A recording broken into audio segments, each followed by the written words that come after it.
तर मंडळी, आज आपल्या सोबत एक असं आगळं वेगळं वैयक्तिक व्यक्तिमत्व ज्यांचं साहित्य, कथा, कादंबऱ्या अशा अनेक प्रकारच्या छटा प्रकाशित झाल्या.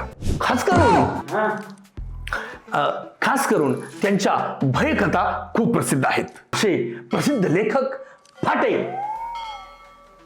सर, आत का गेलात? हळू बोला. नमस्कार.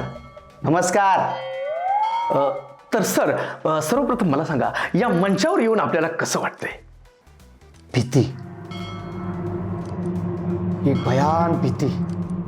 तुम्ही घाबरता? हो, लेखक घाबरतात. कशाला? भूताला? नाही हो, प्रकाशकांना. का ते तुमचे पैसे देत नाही का?